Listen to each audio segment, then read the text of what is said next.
Ayan mga kawaw, good evening. At ganun pa rin sa iba, good morning, no? Good morning, good afternoon, good evening. Depende pa rin mga kawaw kung saan man kayo naroon ngayon, no? Habang napapanood ang video na ito. Ito mga kawaw,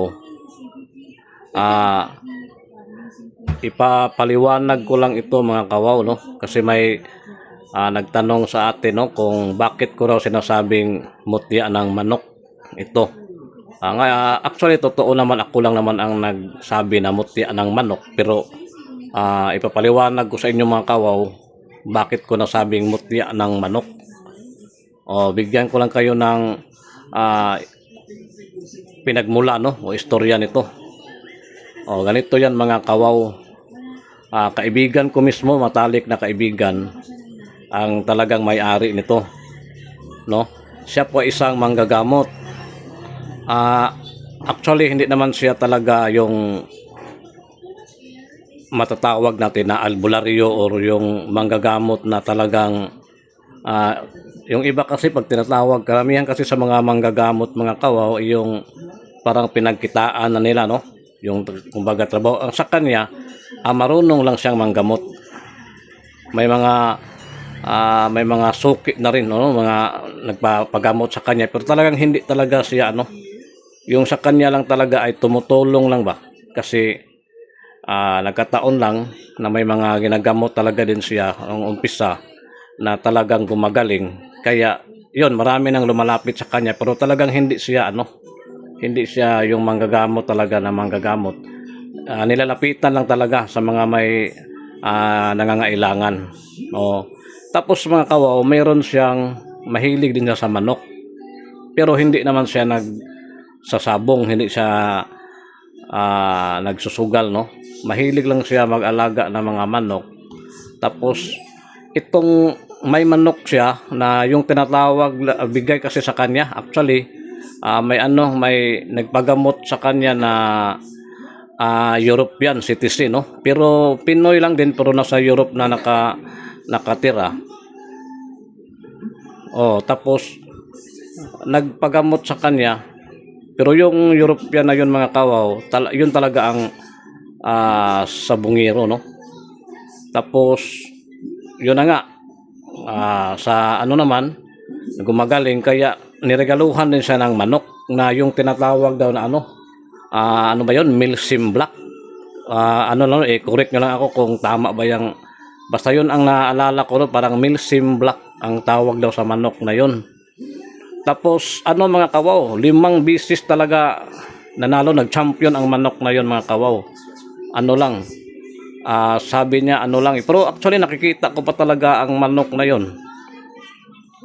Nakita ko ang manok na yun mga kawaw. Mga matagal-tagal na rin, kasi siguro hindi pa ako wala pa sa 20 yung edad ko, tapos ngayon 53 na ako, mag 53 na ako hindi pa rin ako nagsasayaw ako kasi ako 20 at the age of 22. So before pa yun, so nasa mga DC pa talaga ako noon. Siguro mga 15, 16, basta bata pa. Nakita ko yun, manok na yun.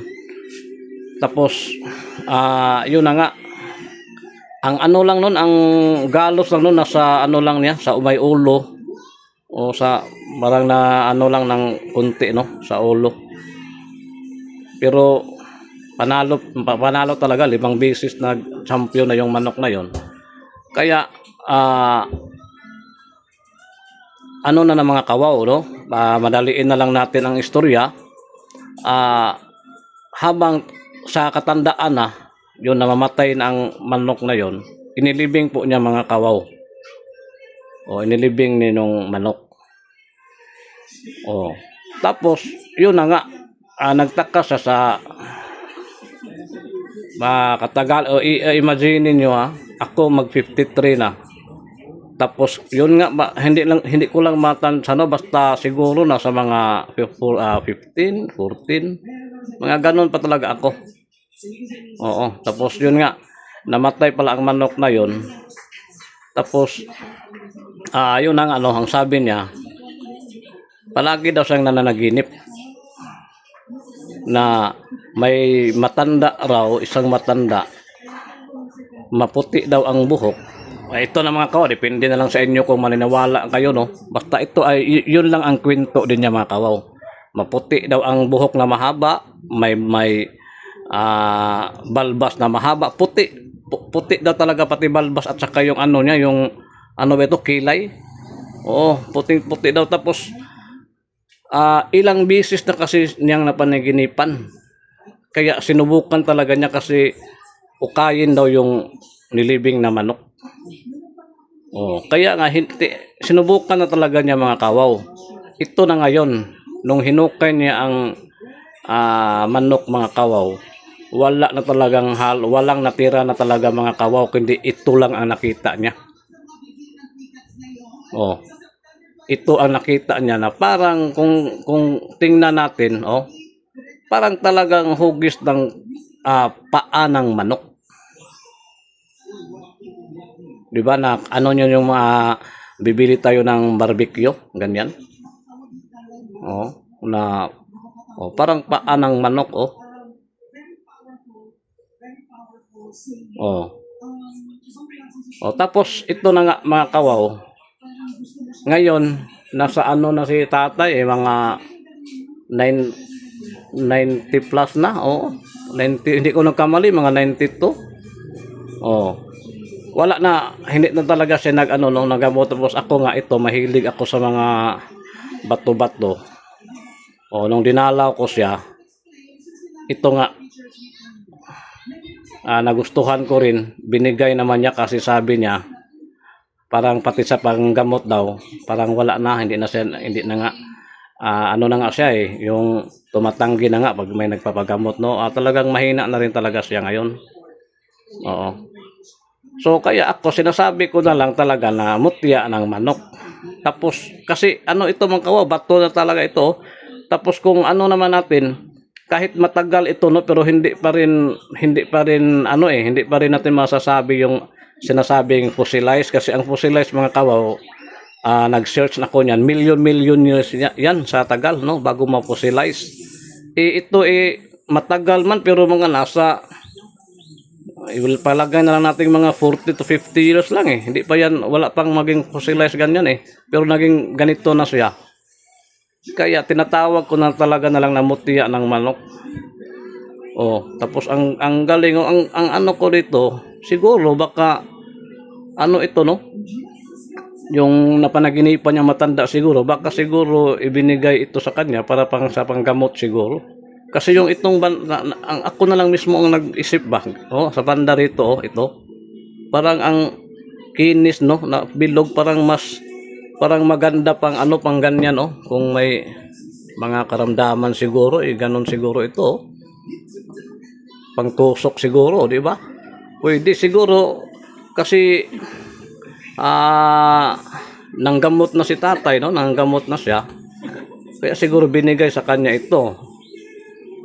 Oh, masabi ko namang swerte din ako kasi binigay niya to, tsaka yung isang binigay niya sa akin kasama yung isang dalawa pala, yung isa yung salsagan at saka yung ano bang tawag nito, yung omo. May binigay siya sa akin omo na kulay brown, kasi yung itong sa akin may omo ako pero kulay puti. Ito kung mapapakita ko sa inyo. Hindi naman gaano kaputi mga kawaw, ayan pero puti ito yung binigay niya sa akin ay brown. So yun na nga mga kawaw, no. Ko lang sinare ko lang sa inyo kasi may nagtatanong bakit daw may mutya ba daw manok ganyan. Ano lang yun, bro, kasi lalaki man yun nag-message sa akin. Akin na lang talaga yun, ako na lang tumatawag. Kasi ako nag-post kasi ako ng short video nito kahapon mga kawaw, tapos nilagyan ko ng mutya ng manok. Kaya sabi niya bakit daw may mutya ba daw ng manok. Ako na lang ang nagsasabi kasi nga hindi ko alam kung ano ang itawag ko nito. Basta yun ang ano lang in-explain ko lang sa inyo na tinawag kong mutya ng manok kasi nga yung nilibing nga niya o yung kuan kaibigan ko na matanda no na manggagamot nga yung manok niya na 5 bisis na talaga nag-champion yung manok na yon. Milsim Black daw kung tama ba yung wala kasi akong hilig sa manok pero yun ang sabi Milsim Black kung tama ba yan. Hinukay niya kasi palagi siyang pinapanaginip ng matanda na hukayin daw. So wala nang naiwan na tira talaga sa manok na inano niya, nilibing ito lang. Tapos bakit nagkatao na parang paa ng manok? Bakit parang paa, hugis paa ng manok? Ano naman kasi kahit i-close up may mga butas-butas pa Ayan Ano yan pato. Yun lang mga kawaw, nag-explain lang ako, nagbigay lang ako ng kunting background, kwento nito kasi nagtanong kung bakit sinasabi ko raw na mutya ng manok. Yun lang naman mga kawaw. At saka yun pa rin mga kawaw humihingi pa rin ako ng sa inyo. Lalo na sa mga bago pa lang nakapanood. Ayun pa rin ang maliit na hingi ko lang na bagay na paki-subscribe lang sa natin, maliit na channel. Para lang makapagpatuloy pa rin ako mga kawaw sa pagpakita sa inyo ng mga kakaiba ring mga bagay na unusual, hindi naman natin palagi nakikita mga ganito.